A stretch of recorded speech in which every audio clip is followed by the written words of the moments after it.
Welcome to the KuppingerCole Analyst Chat. I'm your host. My name is Matthias. I'm an analyst and advisor at KuppingerCole Analysts. And my guest today is Annie Bailey. She's an analyst working with KuppingerCole out of Stuttgart, and she is focusing on what we call emerging technologies. And we will talk about such an emerging technology just right now. Hi, Annie. Hi, Matthias. Thanks for having me back. Great to have you again. It's always a pleasure to talk to you, and it's always a pleasure to learn more from you when it comes to talking about these upcoming emerging technologies. And we are talking today about verified digital identity. I'm an identity guy for years now, so this is really something new. I really want to learn more about that. So why is verified identity verification so interesting? Why is it on the radar? Yeah, so as you know, having been in this space for a while, that identity is a really challenging thing to really pin down when we're in digital interactions. And so this topic, what we're calling verified identity, is really forward-looking in the next few years of how we will interact online. So looking at a new way of sharing identity and being able to trust that identity. But it's also really, really relevant to the current challenges that we face with a COVID world and the disruptions that that's brought to daily life. Considering the future, we have a couple of assumptions of what we will see more of, which is that enterprises will have an increased number of digital interactions with a lot of different entities. So consumers, employees, their organizational partners, things even. And those interactions will have to be grounded in some sort of reality. So some sort of confirmation that the entity that you're interacting with is who they say they are. So this is the typical identity question. But how do we confirm that? And so there's, of course, already processes in place. You know, if you need to open a bank account, something like that, a lot of industries are subject to KYC, to know your customer, and these are really regulated areas that prescribe ways to verify somebody's identity for a certain interaction. But this is a process that no one likes going through. So it's expensive, it costs a lot of time, and to an end user or whoever is being identified, it may feel very intrusive. So on both sides of this interaction, it can be uncomfortable or just a hassle. And so now comes the next big assumption that we have for the future, which is that digital identities should be reusable, that if you go through this process of verifying a certain aspect of your identity, that should be at a level that could be trusted by many different entities so that you don't have to keep doing it again. So that's, looking towards the future at a slightly different system of interacting online. But we could also imagine a lot of interesting use cases for right now, where in our current state of the world, we need to keep a little more distance between people. And so having contactless processes where you could hand over documents metaphorically and do that in a way that is trusted. It's not simply a PDF of some important document, but it is a digital and digitally verified proof that information is correct. So kind of moving towards situations where you could onboard to a service remotely, where before it would require you to be there in person. So there are some really interesting use cases that open up from being able to have a digital verified identity. Right. When I think of the way that we usually verify our identity, it really does not feel like 2020 or 2021 upcoming. We still present an ID card or a driver's license to prove who we are when opening a bank account. We do the digital analogy when we do opening up a bank account online just right now with showing the passport and the camera and showing your face, and all this does not really feel as appropriate for the time we're living in and the systems we're using. So how do you really verify an identity that is in a manner that is adequate for today, for these processes that you just described?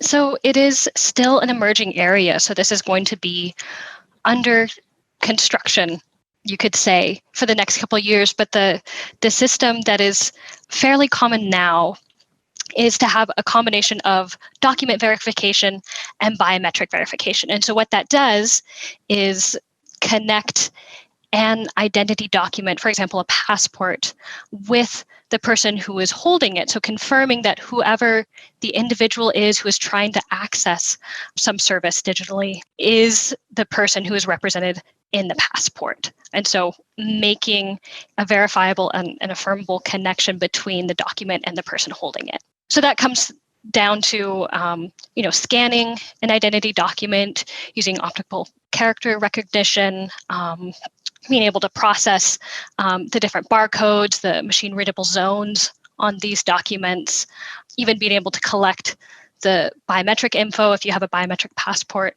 using NFC, and then confirming that this information is valid. And then you would move on to the next step of collecting some biometric information. This is most often done with face matching and matching this to the photo in the ID document, doing some liveness checks, and then being able to use this data and package it for later authentications too.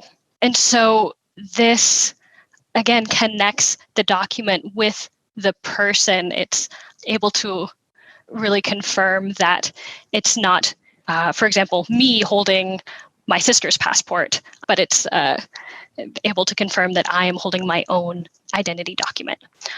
And so wrapped up in all of this is a lot of fraud detection there as well, making sure that there are no changes, adjustments, improvements made to any documents. The fraud detection is wrapped up in this identity section.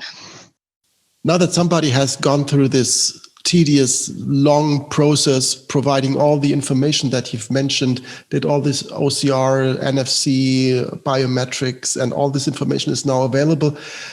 Now we come to the point that we are now actually just registered, onboarded into one system, onto one identity system. So you've mentioned that before. The fun starts when we come to reuse of these information. So how can reuse work?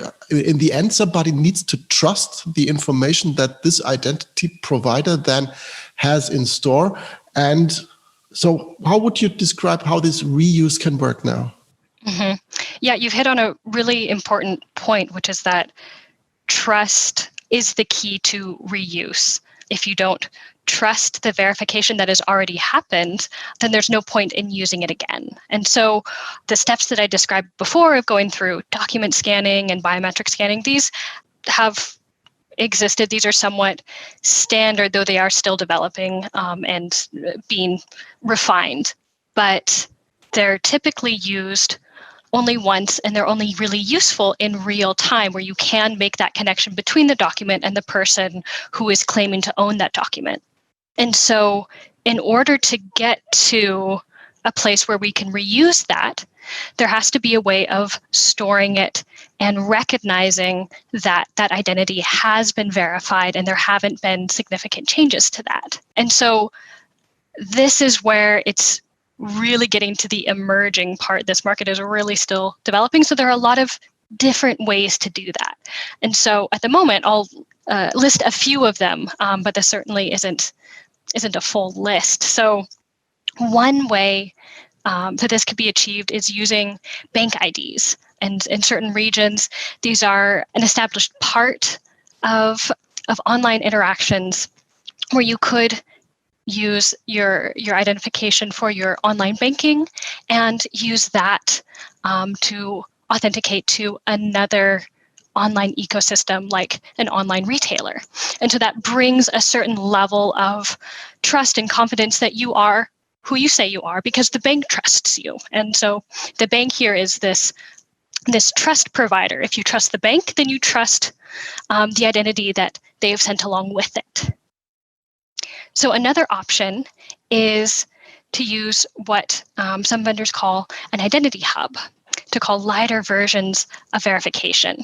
And this could be used for authentication, could be used to simply prove an attribute.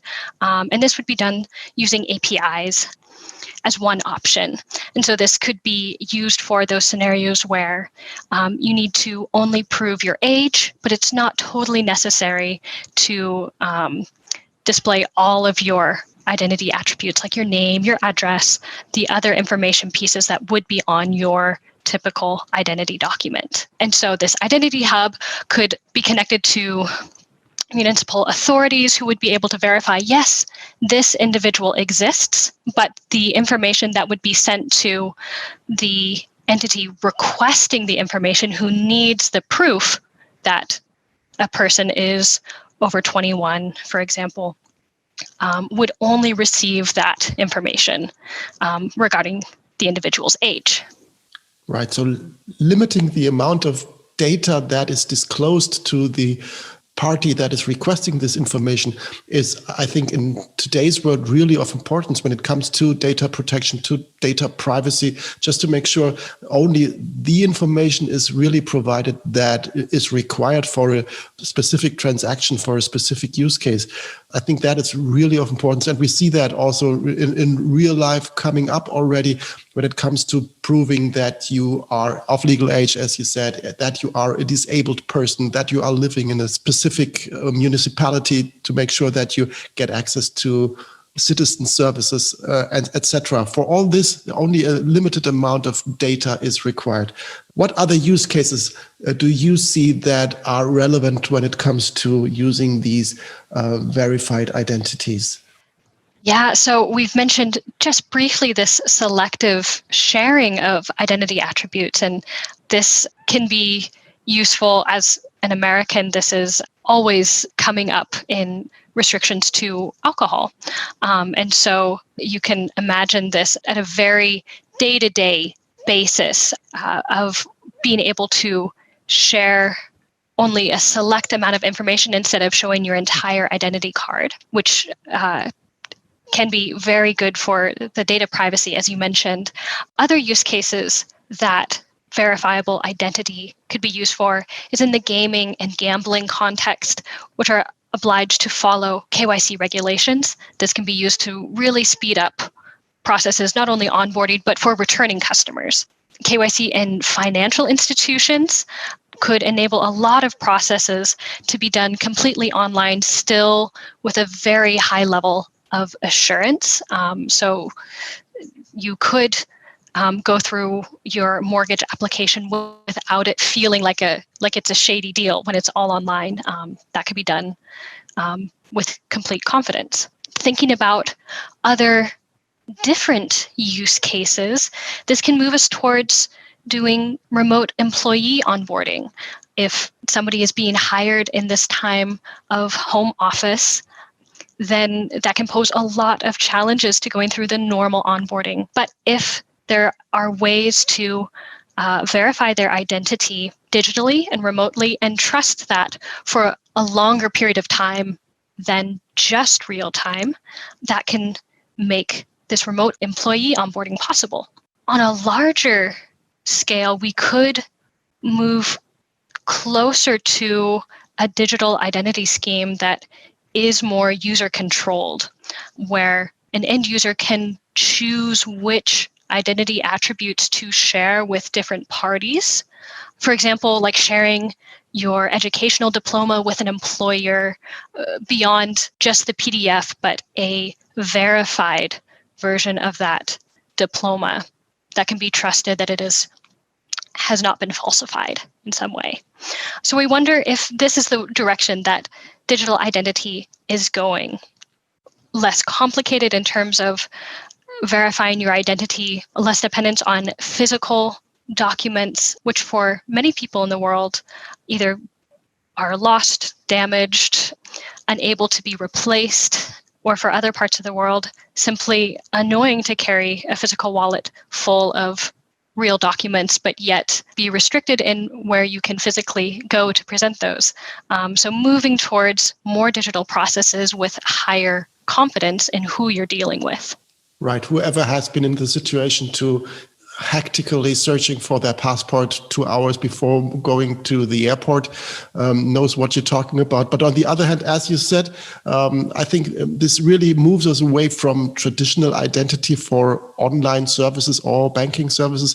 This example that you had with the educational diploma, this is some type of information which is usually not present within a digital identity, but this verified identity could then lead to an enrichment of identity profiles, maybe specific for specific use cases, so that you end up with a set of attributes for various areas where you then can decide what to present to which partner you're dealing with. So it's a larger, more interconnected set of attributes for one identity for different use cases under the control of the individual person.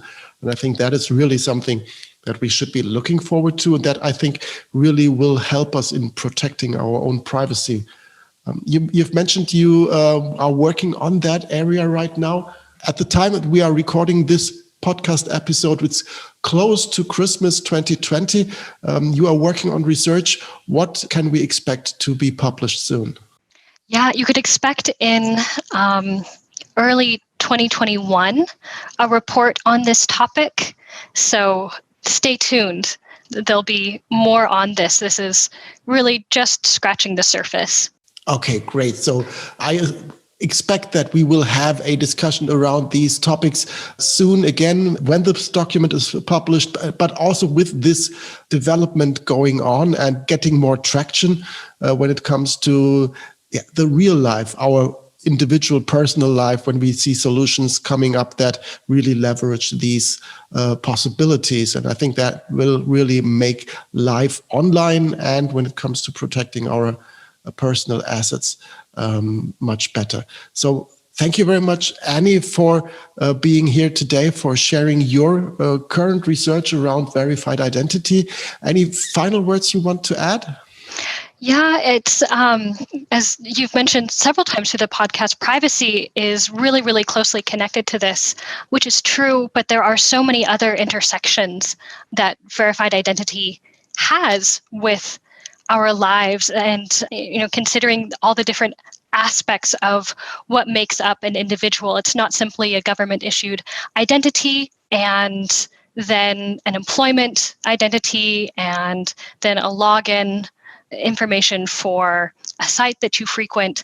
We are complete individuals, and so it's really interesting to see identity in an enterprise sense as well move more towards seeing individuals as a holistic person, which does have privacy, which does have other aspects of their life, and still can interact in an enterprise ecosystem with all professionality. So this is really interesting to see how the digital self is gaining facets as we have in the real world.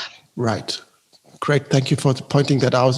Privacy is very close to me for my daily work, but it's completely correct what you said. There are so much more aspects to take into account here. So that will be an interesting discussion coming out of this. So really looking forward to talking to you about this again. And for all of the audience who are interested in verified identity, in the work that Annie is doing in this area, please go to KuppingerCole.com. Just to the right upper corner, there is a search engine. Type in verified identity or just Bailey to get to research by Annie, and you will get much more around these topics, and especially when this document is out there. Thanks again, Annie, for being my guest today, and I'm looking forward to talking to you soon. Thank you. I look forward to it as well. Thank you. Bye-bye. Bye.